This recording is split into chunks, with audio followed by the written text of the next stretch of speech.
Welcome to the Woolly World of Westknits, episode 4.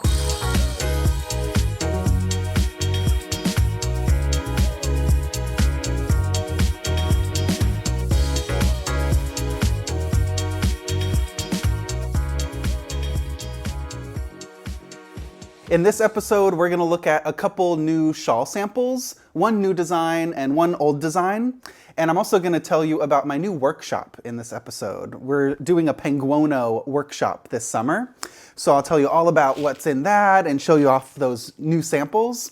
And we'll also take a look at a work in progress. I've become a sock knitter. So we're going to talk about whips and socks, and I have some questions and advice that I need from you. So stick around so I can pick your brain about socks. And we're also going to look at my hat collection. I have a whole hat collection filled with different styles and fits. So we're going to see which ones I love, which ones I hate, which ones are the easiest or hardest to knit, and I'll answer a couple of your questions from the last episode. So let's dive in and look at some new shawls because I'm a shawl addict and I believe you need a shawl for every day of the month starting out, but I'm at the point where I need a shawl for every day of the year and I think I'm getting there. So one of the newest patterns I just released was for the yarn along. So if you're a member of the summer Westknits yarn along, you should have received your package by now with this beautiful trickling triangle shawl. And I don't do too much lace very often because I like really easy knitting where I can just memorize the pattern and knit without thinking. So I took a really simple lace pattern and it's more of these little trickling eyelets that remind me of like little water droplets in the fabric. So I called it the trickling triangle, and this was one of the summer club patterns, and this pattern comes out in December as a single pattern. So it's a little preview. If you're not in the yarn along, you can get this pattern in December. But it's a 3-skein fade, and what I loved about the yarn along this year was we worked with different dyers for each shawl. And you know me, I love mixing different bases and different dyers together in the same project. So this was the first yarn along year where we mixed different dyers in the same shawl. And looking at this palette, I don't think you could tell like the difference between the styles because it's just a perfect harmonious melt with Walk Collection yarns were the first two light colors and the Wandering Flock. If you haven't knit with either of these yarns, they are super amazing and their singles bases are my favorite. So this is the Walk Cottage Merino and the Wandering Flock, their singles base. They're so soft and I just love each of their color styles because they're really nuanced in how they dye the colors. So you get all those subtle speckles. And my favorite feature of this shawl was this smock technique. I've done this in a couple other shawls before, where as you're knitting, you like gather the stitches together to get that puckered cinch. And it's a really fun technique that I made a tutorial on my YouTube channel. So if you want to see how I do that smock technique, you can watch that trickling triangle video. But I'm really happy with how these colors worked up. And the triangle is one of my go-to shapes because it's so easy and relaxing and it just really lets the colors shine. So that's the Wandering Flock color, that yellow, and those beautiful neutrals from Walk Collection. All right, so next up, a new version of an old pattern called Pagona. So you may have seen this on some of my recent Instagram posts, and I made a whole Pagona video. This was one of my very first shawl patterns back in 2010, I believe. And I was playing a lot with these bursting architectural shapes of shawls. And the first version I made was really small of Pagona. So this new faded version that you see here is a really large size with 3 skeins. So I think I'm gonna revisit some of my other older patterns and kind of bring them to life with the moods and colors and yarns that I'm obsessed with now. So if you've knit maybe some of my old designs years and years ago, I would love to hear, you can comment down below, like which kind of patterns would you like to see revisited or reinterpreted in a new size or in a new variation or yeah, maybe an old pattern but with a twist, maybe with a new texture or something. I'd love to hear if you love some old Westknits patterns. Which ones would you like to see reimagined? So I'm really happy with how that turned out with Pagona because it's such a big, luscious size and it really drapes with the yak singles yarn that I used from Ching Fiber. So you can take a look at Pagona. I just re-uploaded the PDF. So if you download Pagona, or if you've already downloaded it in the past, you should have a new PDF in your Ravelry inbox or in your email update for Pagona. All right, I want to talk about one of my favorite patterns of all time, and it's the Penguono. And I have a little Penguino baby version too. So I showed this off in one of my last episodes, and today the new workshop is finally out. So if you've collected this pattern before, you should have received a PDF update in your Ravelry library or in your email inbox. And I just released a workshop which shows every single section of this jacket. So if you've been hesitating to cast on or intimidated by mixing colors and picking the right size and fit, then I talk all about that in the new workshop. So I talk about picking yarns, looking at the size charts that I designed for the Penguono, so you can cast on knowing that you're gonna get a size that you like. And basically I knit a whole Penguino in the workshop, so you can learn every single section. You can follow along at your own pace and learn how to pick up stitches, do those cool welts, and attach the sections modularly. Because the cool thing about Penguono is that you don't seam hardly anything. I think the only thing I seamed were these little shoulders together. But every other section in this jacket is seamlessly attached. So in the workshop, I show you how to pick up stitches and do the shaping and attaching all the sections together. And there's short rows and I-cords. So even if you're a beginner knitter, I think you can knit a Penguono, especially with the workshop, because I'm basically knitting every section along with you. So anytime you have a question about where do I cast on, where do I pick up stitches, you'll see that with these broken down videos in the Penguono workshop. So these are both I think this is the second size of the Penguino pattern, and this comes in like from baby up until toddler sizes for the Penguino. And when you sign up for the workshop, you get the Penguino pattern and the big Penguono pattern. So those patterns are included in the workshop. And this was the one I made for the workshop, this new rainbow version, which is using scraps and leftovers. And that's what I love about this pattern. It's such a great stash buster. And even if you're using this bucket of yarn and your friend is making one as well with the same colors, they're not gonna look alike. So what I love about the Penguono is every single version I've seen is just so one of a kind, and it just reflects your own creativity and color choices. And that's what the spirit of the Penguono is all about, is improvising, knitting up your stash. And because we know when you knit up your stash, you deserve more yarn. So that's the spirit of the Penguono, is relaxing, having fun, not being perfect with your color choices. It's about knitting in the moment and just making this festive little jacket that's a collection of all your favorite fibers. So those are the little ones, and I'm wearing the new big one. I think this is the 4th or 5th Penguono I've made, and every single time I make it, it's a whole new color palette. The first one was really dark and blue with these fringes I put on it, and I made a neon pastel version, and I made a chunky one, a pastel creamy one, and this is my attempt at sophisticated neutrals. But I always have to have my vibrant color pop. So this makes me really happy, this chartreuse. This is the Cocoa colorway from La Bien-Aimée. It's one of my favorite limey, citrusy, chartreusey greens. It's like a really grungy tone.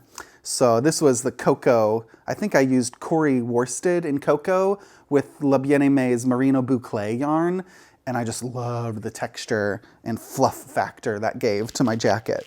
So I mixed all kinds of wools mostly in this Penguono, lots of neutrals. That was my start. I wanted it to be really neutral, really moody, but with flashes of textures and tweeds and fluffy alpaca. So yeah, this is just so much fun.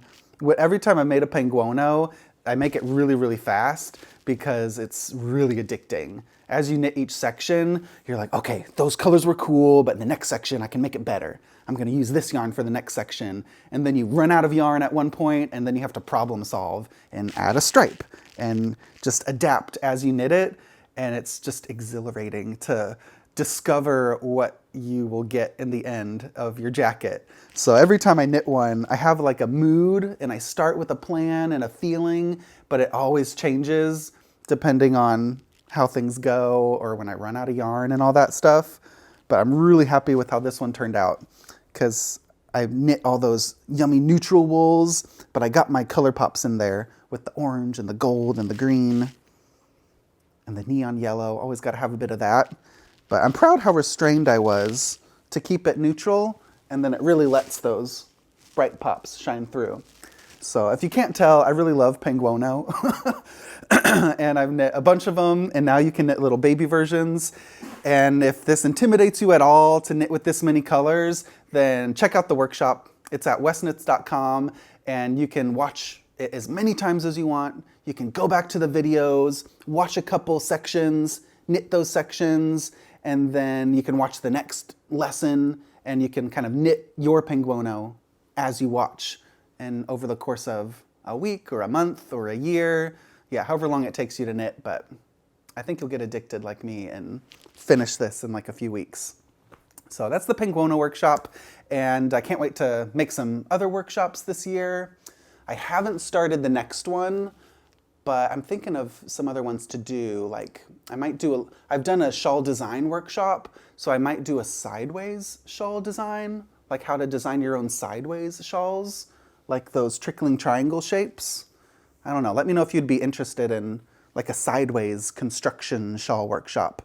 And another one I've been thinking about is, any of you watching, like, are you super beginner level knitters? I've always wanted to do a beginner workshop, like a workshop about all the techniques and tips I wish I knew when I learned how to knit. And I want to like teach other people how to knit with that courageousness and ease and relaxation. Because I think when a lot of people learn how to knit, they're like intimidated by short rows or color work or sweaters or so hard. But I think everything is really easy when you take it step by step. And it's just about starting simple, and then you just build your skills from there. You don't have to go from 0 to 100. But yeah, let me know if you would watch a like Westknits 101, Knitting 101, like how to be the coolest knitter and know all the cool tricks, like casting on and weaving in ends as you go and all that stuff. So yeah, let me know in the comments, and I'll make some more workshops for you this year. Speaking of workshops, I think there's a workshop that I need, so maybe I could make a workshop, and as I'm making it, I'm like teaching myself all these techniques. I need a sock workshop. I'm calling myself a sock knitter now because I've made half of a sock and I'm really liking it, which is really weird because I always say that I hate knitting socks, but I have so much sock yarn that I call shawl yarn. But now I need to relabel all my shawl yarn sock yarn because I'm really addicted. Can you tell? Like these gorgeous colors. It's so fun. These are the painting brick socks, and I already wrote and sized the pattern. And I would just like to take this moment to dedicate this sock experience to my friend Linda. I'm gonna link to her heel tutorial. I think what stopped me from knitting socks was like deciding what heel to do. So thank you, Linda. She had another pair of my socks that she found when she visited me. I had these honeycomb socks in this bright pink birch hollow fibers yarn. And she found it and was like, "What is this, Stephen? Why haven't you finished this?" And she took it and she finished it for me. And she helped me decide what heel to do. And then I cast on these brick socks. So I dedicate my sock experience to Linda in Iceland. Thank you for turning me into a sock knitter. Can you call yourself a sock knitter if you've only knit half a sock? Yeah, I can, because I know I'm going to finish like sometime this year. But the thing is, I know with socks, you can get that second sock syndrome, SSS, where you don't finish the second one. But I've learned from the past with sleeves, this is my tip. As soon as you finish the first one, cast on the second one right away. Don't finish the first sock and then wait to start the second one, because you're never gonna start it. So even if you only cast on and knit one round, do that immediately after finishing your first sock. So that's what I'm gonna do when I finish this one. And it's really addicting with the colors. I know what I'm gonna do for the little toe. And I'm really happy with the Garter heel flap and the little gussets. So I'm already thinking of other socks to make. Like there needs to be some dustland socks, textured single color socks, maybe some column socks. So I'm looking at all my other shawls and sweaters and going, how can I cover myself from head to toe in knitting? And now I can because I'm a sock knitter. It's great, okay? All it took was, I think, a change of attitude to be a different type of knitter. So if you think you're not like a lace knitter, or you hate cables, or you hate the color yellow, don't talk to me if you don't like yellow. I love yellow. Send all your yellow yarn to me. But I think all it takes is just, a shift of attitude and mindset. I think even I'm like so much about trying new things and trying different colors, but I get stuck in ruts and like have my habits. But when I just told myself that I'm a sock knitter and just forced myself to get through the heel, I'm a sock knitter. And that doesn't mean I know a lot about socks. So I would love to hear in the comments if you have any sock tips about like the toes you love, or if you have like a heel that you swear is the best heel ever. I'm doing the Garter flap heel and with little short rows on the bottom. But if you have another heel that you just love, I know that sock knitters can be really opinionated and passionate. So please share those comments so I can research and discover some other sock techniques. And one other technique that I want to try, which I need tools for, is double pointed needle knitting, which I used to have, and then I like gave all my double pointed needles away because I don't know if it's how I knit, but I would always stab my fingers with DPNs. Does that happen to you? Am I the only one? So I love magic loop, but with socks, I love magic loop, but it can sometimes be a little fiddly.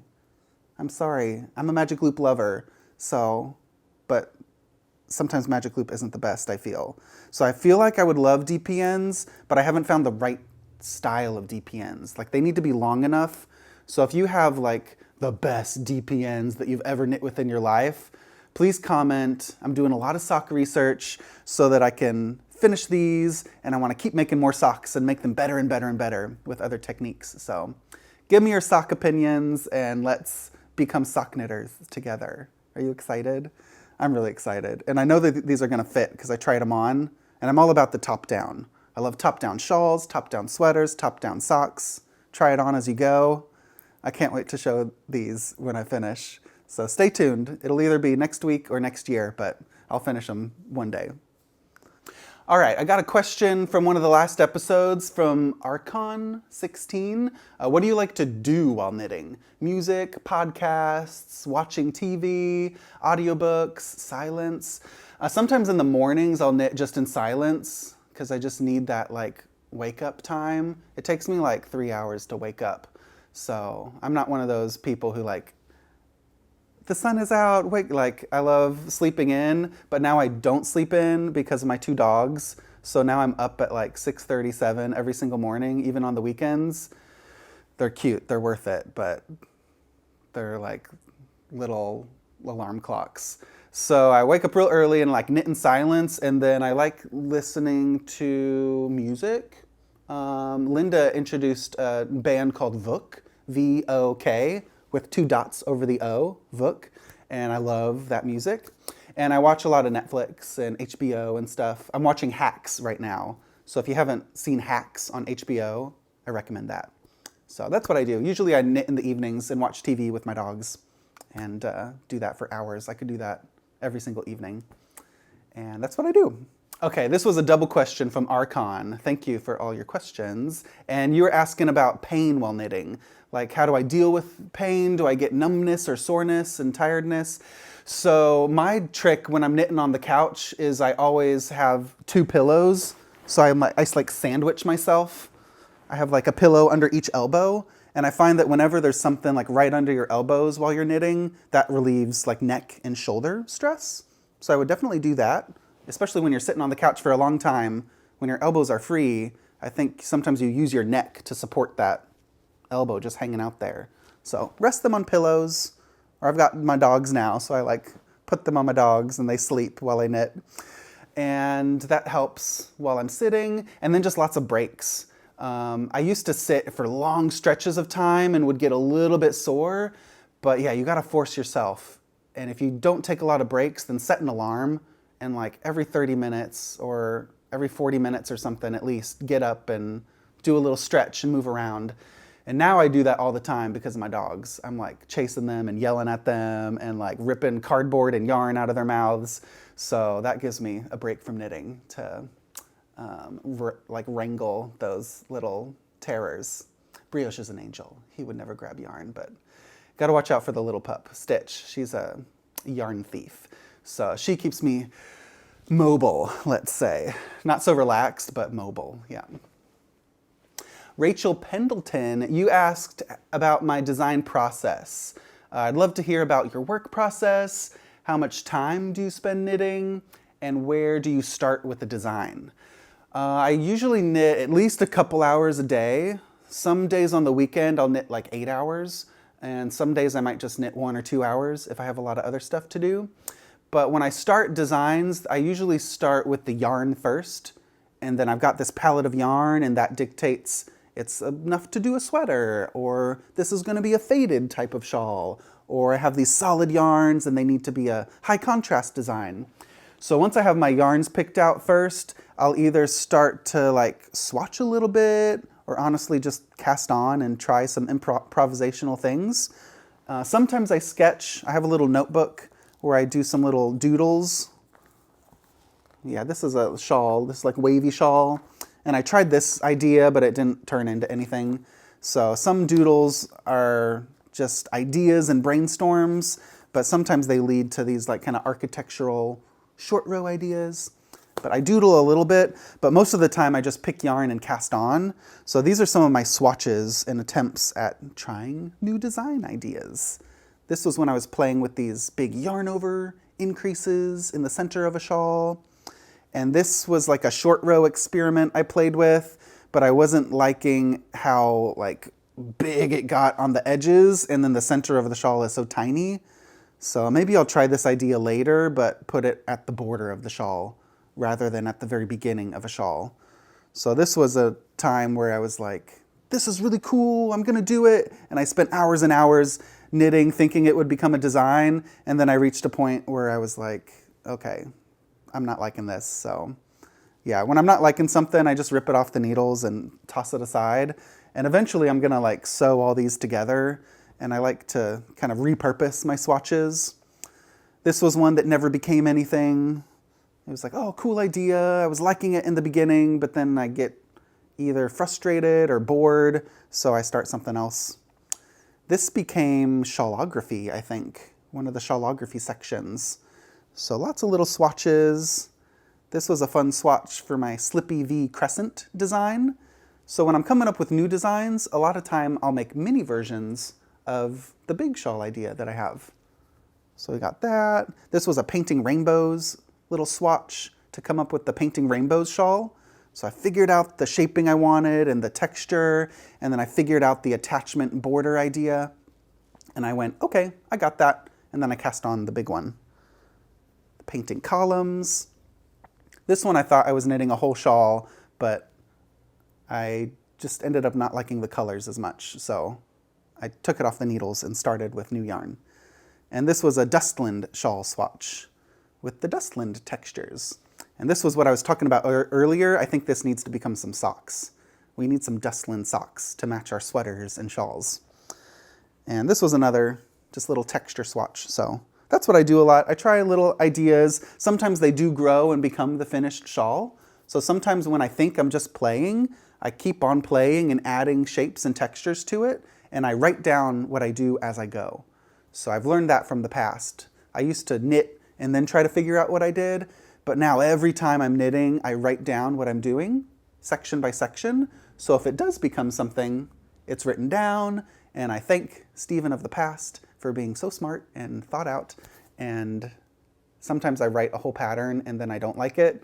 And then I just put that document in the trash. So yeah, sometimes it works, sometimes it doesn't. But as long as you're documenting or at least taking notes along the way, you're going to have a documentation of what you're doing so that it could become a pattern later.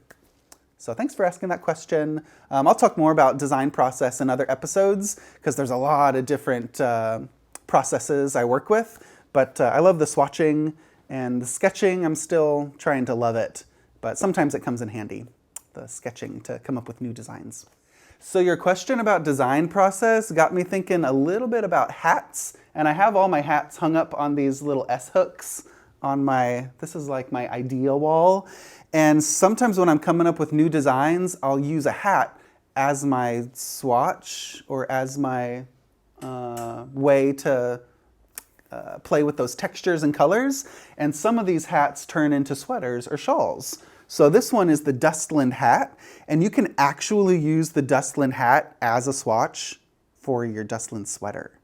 So you could do it in any color you want, a matching color to your sweater or a coordinating color, and it's the same stitch pattern, and you could use the same needle size that you're thinking about using for your sweater, and then knit the Dustland hat, and it's gonna fit fine. I think there's a few sizes of the Dustland hat, and this one's a little bit big, I think. These are actually the same size, but they're with different tensions. So this was like a little bit looser needle, and this was a little bit more firm needle. And just by looking at the fabric, I like this fabric better for like for my sweater. So this feels better. This feels a little more firm and snug. I've knit hundreds of hats over the years, and I'm always searching for the perfect hat, and this is up there. I don't know if I've ever reached the perfect hat, but the Dustland hat is definitely one of my favorites because it's slouchy, it's not too tight, not too loose, and you can like fold the brim when it's fall and winter and have it like double thick over the ears. So Dustland hat, that's one of my favorites. It's also one of my easiest hat patterns because you just pick one DK weight color. You could do it with worsted weight as well, and it's simple knits and purls. Let's see some color work. This is the Painting Bricks hat, and my go-to number for casting on hats is 96. I love 96 because it's divisible by 4 and 8 and 12 and 24. You can do all kinds of stitch patterns with the number 96. And for me, in my head, I have a 22.5-inch head, which is, convert it to centimeters. It's like an average size adult head. And so 96 stitches works for me on like a US 7 is my go-to hat needle, 4.5 millimeter. Yeah, this feels good. I think this was a 96 stitch. I can feel it.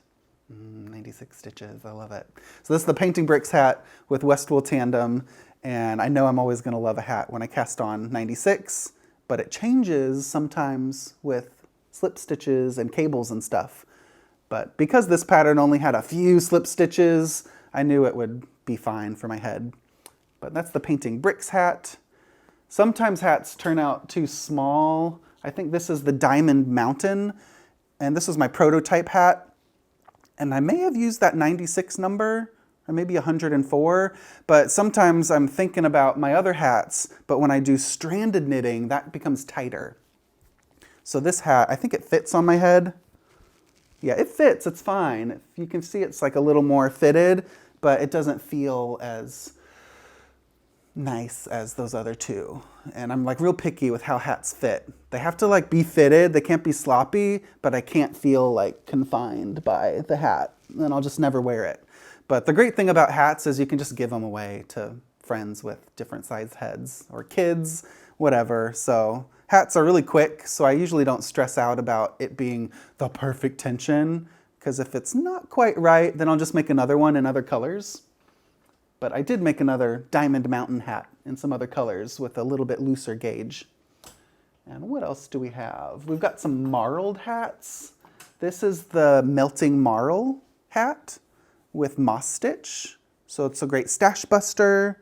This is the Marled Mania hat. I think it's the Marled Mania hat. Is it? I forget.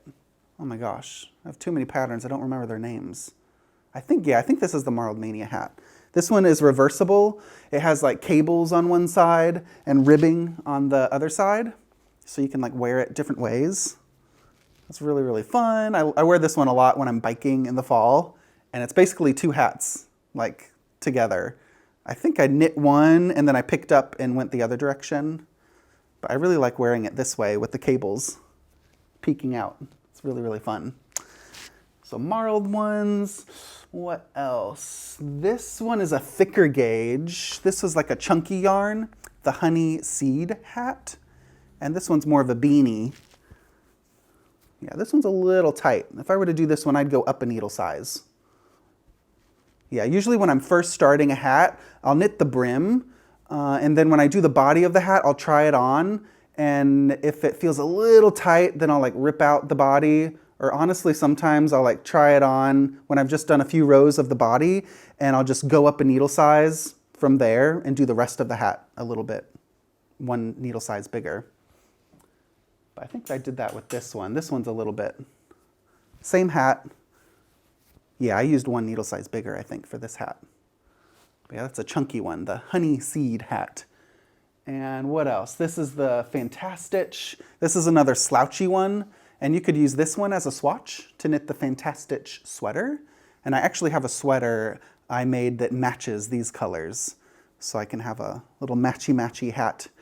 Ooh, yeah, this is a good fit. Yeah. One trick I use for my brims is I use one needle size smaller for my ribbed brims. And when I knit the body of the hat, I go up one needle size. So it's a little more relaxed in the body of the hat, and that brim is a little more tidy.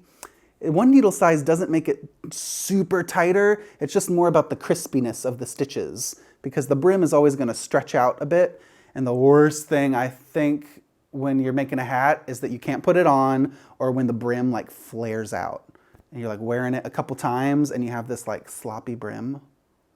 Oh, it's not looking good. It just ruins the whole look of the hat.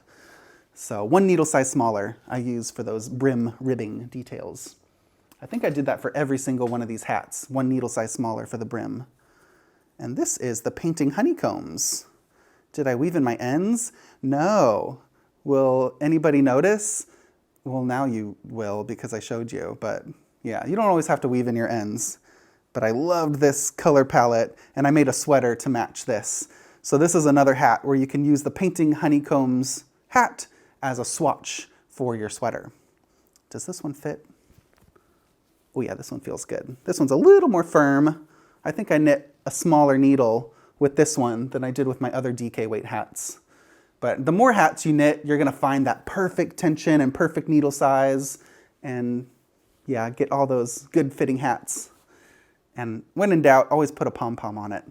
I've never regretted putting a pom-pom on a hat. I've regretted not putting a pom-pom on a hat. And I don't know, I don't think you see many of those. Some of these I'm happy there's not pom-poms on them actually, but I've never made a pom-pom and then been like, I shouldn't have made a pom-pom. Always make a pom-pom, okay? If it doesn't go on the hat, then it can become just a little decorative accent in your craft corner. So those are some of my favorites. And oh, let's do one more. This one I wore this one the most. I have this yellow one of this cabled columns hat, and this was the one I wore the most this last winter. I always find like one hat that I wear over and over and over again, and I just wear it until it's like falling apart. And this hat I love. Yeah, this one's like a little bit looser, but it's still firm and elastic because I use the Westwool Tandem is a really nice hat yarn. It's got some elasticity and bounce to the fibers. Yeah, I'm really happy with the stitch count of this. Yeah, cabled columns hat. And it's got that really squishy garter ridge texture and firm, tightly twisted cables in the body. So whenever I do hats with cables, it gives a little more substance and density and thickness to the fabric. And for fall and winter in Amsterdam, you need that armor for your head. So yeah, this one was my biking hat for the winter. Love it. So let me know what hat's your favorite, or if you have another hat pattern I didn't show you that's your go-to hat. And yeah, there's some little hat inspiration and some tips for one needle size smaller for the brim is my go-to fit perfection tip for hats. Well, thank you for watching. I have so much fun sharing my little world with you. And if you'd like to see any other parts of my studio or any other types of designs, tips and tricks, any other workshops you'd like to see from Westknits, leave a comment down below. And I'd love it if you could subscribe to my channel as well, because then you'll get notifications when new patterns come out and new episodes. So let me know what you want to see more of, and I'll get those ready for the next episode. And next time I think I need brioche and stitch back. They were at daycare today, so they're getting inspired, running around outside, but we need to do some more knit model fittings with those pups next episode. So come back next time, and I'll see you in the next one. Bye.